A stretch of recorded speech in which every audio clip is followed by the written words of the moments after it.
रात्र बरीच सरली होती. देवगडवाडीच्या अथांग समुद्रावर पौर्णिमेचा चंद्र तळपत होता.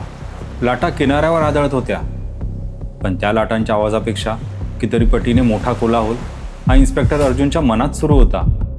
गजानन सावंतचं एक अपूर्ण वाक्य अर्जुनच्या डोक्यात एखाद्या भुंग्यासारखं सतत घुमत होतं. त्याने टेबलावर ठेवलेले सर्व पुरावे पुन्हा एकदा क्रमाने मांडले. ते 3 काळे मुखवटे, रामूचं बंद पडलेलं घड्याळ, तो जुना कृष्णधवल फोटो, गोविंद काकांचा जबाब आणि गजाननचा तो डिलीट केलेला अपूर्ण व्हिडिओ. तो प्रत्येक धागा एकमेकांशी जोडण्याचा आटोकाट प्रयत्न करत होता. पण एकच अनउत्तरित प्रश्न त्याला सारखं अस्वस्थ करत होता. जर गजानन खुनी नव्हता तर मग रामूला मारलं कोणी? भाग 7. मुखवट्यामागचा चेहरा. दुसऱ्याशी सकाळी फॉरेन्सिक टीमने मुखवट्यांचा अहवाल अर्जुनच्या हाती दिला. त्या अहवालाने तपासाला एक नवीनच दिशा दिली. मुखवट्यांवर फिंगरप्रिंट नव्हता, पण त्या मुखवट्यांच्या आत एक वेगळाच पुरावा दडलेला होता. एक अतिशय सूक्ष्म पण स्पष्ट जाणवणारा सुगंध, चंदनाच्या अत्तराचा सुगंध. चंदन? अर्जुन विचारात पडला. असं खास अत्तर गावात खूप कमी लोक वापरत असावेत. वेळ न दवडता अर्जुनने गावातील सगळ्यात जुन्या अत्तर विक्रेत्याला म्हणजे 70 वर्षाच्या अब्दुलभाईंना गाठलं. अर्जुनने तो सुगंध त्यांना ओळखायला दिला. अब्दुलभाईंनी डोळे मिटले, एक खोल श्वास घेतला आणि क्षणात ते उद्गारले, साहेब, हे साधं अत्तर नाही, हे अस्सल मैसूर चंदन आहे. मी गेल्या 20 वर्षात हे अत्तर फक्त 2च लोकांना विकलंय. अर्जुनचं हृदय धडधडू लागलं. कोण आहेत ते 2 लोक? अब्दुलभाईंनी पहिलं नाव घेतलं, गजानन सावंत. हे अपेक्षितच होतं, पण दुसरं नाव ऐकून अर्जुनच्या हातातला अहवाल खालीच गळला. विठ्ठल पोस्टमन. अर्जुन काही क्षण सुन्न होऊन उभा राहिला. त्याला विठ्ठलची प्रत्येक भेट लख्ख आठवू लागली. त्याचा तो साधा स्वभाव, ते नेहमीचं शांत हसू आणि गावाची प्रत्येक घराची त्याला असलेली इत्थंभूत माहिती. पण एका पोलीस अधिकाऱ्याची प्रगल्भता दाखवत अर्जुनने स्वतःला सावरलं. संशय म्हणजे पुरावा नसतो असं स्वतःला बजावत विठ्ठलला लगेच अटक न करता त्याने त्याच्यावर करडी नजर ठेवण्याचा निर्णय घेतला.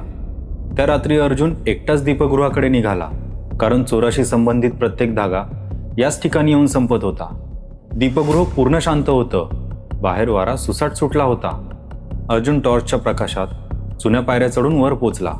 तिथे कोणीच नव्हतं. होती ती फक्त एक जुनी लाकडी खुर्ची आणि त्यावर ठेवलेला एक काळा मुखवटा. यावेळी मुखवट्याखाली एक लिफाफा ठेवला होता. त्यावर ठळक अक्षरात लिहिलं होतं, फक्त अर्जुनसाठी. अर्जुनने काळजीपूर्वक तो लिफाफा उघडला. आत सुंदर हस्ताक्षरात लिहिलेलं एक पत्र होतं. अर्जुन, तू इतर पोलिसांसारखा नाहीस. तू प्रश्न विचारतोस म्हणून तुला सत्य मिळण्याची पात्रता आहे. मी चोर आहे हे मी मान्य करतो, पण मी खुनी नाही. मी जे घेतलं ते माझं नव्हतं, पण ज्यांच्याकडून मी ते हिरावून घेतलं ते त्यांचंही नव्हतं. जर तुला सत्य हवं असेल तर उद्या रात्री 12 वाजता जुन्या वडाच्या झाडाजवळ एकटाच ये. आणि हो, सोबत कोणत्याही पोलिसाला आणू नकोस, कारण तुझ्या विभागातही एक मुखवटा अजून जिवंत आहे. पत्र वाचून अर्जुन बराच वेळ विचार करत राहिला. तुझ्या विभागातही? याचा अर्थ पोलिसांपैकीच कोणतरी या कटात सामील होतं. दुसऱ्या दिवशी अर्जुनने कुणालाही कसलीच भनक लागू दिली नाही. रात्री 11:50 तो एकटाच गावाबाहेरच्या त्या वडाच्या झाडाजवळ पोचला. हा तोच वड होता जिथे 25 वर्षापूर्वी रामूंचा मृतदेह लटकलेला सापडला होता. रात्रीचा भयान अंधार, सुसाट वारा आणि सळसळणारी झाडाची पानं.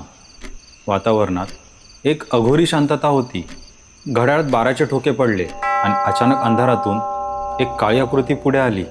चेहऱ्यावर तोच काळा मुखवटा. दोघंही काही क्षण शांत उभे राहिले. शेवटी मुखवटाधारी माणूस बोलला. त्याचा आवाज अत्यंत शांत होता. धन्यवाद. तू एकटाच आलास. तू कोण आहेस? अर्जुनने थेट डोळ्यात डोळे घालून विचारलं. मुखवटाधारी हलकसा हसला. तो प्रश्न महत्त्वाचा नाही इन्स्पेक्टर. महत्त्वाचं हे आहे की मी हे सगळं का करतोय. अर्जुनने भेदक नजरेने त्याच्याकडे पाहिलं आणि विचारलं, रामू तुझा कोण होता? काही क्षणांची स्तब्ध शांतता पसरली आणि मग त्या मुखवट्याधारी माणसाच्या आवाजात एक अस्पष्ट असा कंप जाणवला. ते माझे वडील होते. अर्जुनने डोळे मिटले. त्याचा अंदाज अगदी अचूक ठरला होता. म्हणजे तू? हो, तो म्हणाला. मी विक्रांत, रामू पाटलांचा मुलगा. पहिल्यांदाच गेल्या 25 वर्षांचं भयंकर रहस्य एकाच वाक्यात उलगडलं होतं. मग आता आत्मसमर्पण कर विक्रांत. अर्जुन शांतपणे म्हणाला. विक्रांत हलकासा हसला. अजून नाही, कारण माझ्या बापाचा खरा खुनी अजूनही मोकळा फिरतोय. तुला माहिती आहे का तो कोण आहे? अर्जुनने विचारलं. विक्रांतने होकारार्थी मान हलवली. हो, पण जर मी तुला आत्ताच त्याचं नाव सांगितलं मग तुला कोणताही पुरावा मिळणार नाही. अर्जुन काहीतरी बोलणार इतक्यात धाड एका गोळीचा भयानक आवाज संपूर्ण परिसरात घुमला. विक्रांतच्या खांद्यातून रक्त उसळलं. तो जागीच खाली कोसळला. अर्जुनने क्षणाचाही विलंब न करता स्वतःचं पिस्तूल काढलं. कोण आहे तिथे? अंधारात कोणीतरी पळत होतं. अर्जुन जीवाच्या आकांताने त्याच्या मागे धावला, पण तो माणूस अंधारात कधीच गायब झाला. अर्जुन धापा टाकत परत वडाच्या झाडाजवळ आला, पण तिथे विक्रांत नव्हता. होते ते फक्त जमिनीवर सांडलेले रक्ताचे काही ताजे थेंब आणि तो काळा मुखवटा. अर्जुनने तो मुखवटा हातात घेतला. त्या मुखवट्याच्या आत एका कागदावर घाईघाईने रक्ताने माखलेली एकच ओळ लिहिलेली होती. कुणी घाबरला आहे. त्या क्षणी अर्जुनला एक गोष्ट सूर्यप्रकाशासारखी स्पष्ट झाली. विक्रांत जे काही बोलत होता ते 100% खरं होतं. कारण जर तो खोटं बोलत असता तर त्याला कायमचा गप्प करण्यासाठी कोणतरी गोळी झाडलीच नसती. आता हा तपास पूर्णपणे बदलला होता. तो आता केवळ एका चोरीचा तपास राहिला नव्हता.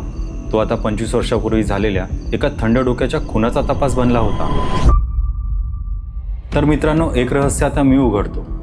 पुढचा भाग हा अंतिम असणार आहे आणि अंतिम भागात आपण बघणार आहोत रामू पाटीलचा खरा खुनी कोण आहे. गजानन सावंत अचानक गायब का झाले? विठ्ठल पोस्टमनच्या साधेपणाचं खरं रहस्य काय आहे? विक्रांत जिवंत आहे की नाही? आणि शेवटी मुखवट्यामागचा चोर पोलिसांच्या जाळात अडकेल की एक नवा इतिहास घडवेल? आणि या सर्व प्रश्नांची उत्तरं पुढच्या अंतिम भागात पाहायला मिळणार आहे.